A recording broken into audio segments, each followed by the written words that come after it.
আমি শুধু জাতীয় সংগীত নিয়ে আজকে আলোচনা করব না। আমার ৩ টা পয়েন্টে আমি জাতীয় সংগীত পরিবর্তন চাই। ১ নাম্বার হচ্ছে জাতীয় সংগীত যিনি রচ রচি রচ রচনা করেছেন তিনি বাংলাদেশের নাগরিক না। ২ নাম্বার তিনি এটার সুর চুরি করে এনেছেন। ৩ নাম্বার হচ্ছে তিনি এই একটা পতিতা ব্যবসায়ী ছিল। সো একজন পতিতা ব্যবসায়ীর নকল ভেজাল কোনো প্রোডাক্ট বাংলাদেশের জাতীয় সংগীত হিসাবে চলতে পারে না। এবং যেই ব্যক্তির এই জাতীয় সংগীতটা সে সারা জীবন বাংলাদেশ মুসলমান, তারপরে নিম্ন বর্ণের হিন্দু তাদের শোষণ করে গিয়েছেন। সো এই জাতীয় সংগীত আমরা চাই না। গতকালকের কথা বলি, গত ২ দিন ধরে আমরা জাতীয় সংগীত পরিবর্তনের জন্য একটা মানে ছোটখাটো কি বলবো যে কর্মসূচি শুরু করছি।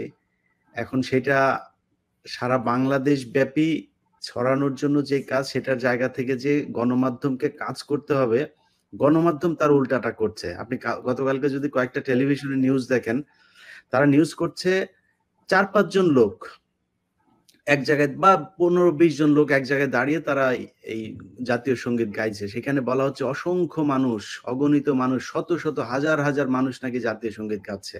কিন্তু গণমাধ্যম সেটাকে যেভাবে ৪-৫ জন ১৫-২০ জন মানুষের এই মানববন্ধন-টন্ধনকে যেভাবে প্রচার করছে, আমার মনে হয় এটা এই গণমাধ্যমে যে ঘাপটি মেরে এখনো এবং আওয়ামী লীগের যেই প্রেতাত্মারা বসে আছে তাদের কারণেই সম্ভব হচ্ছে।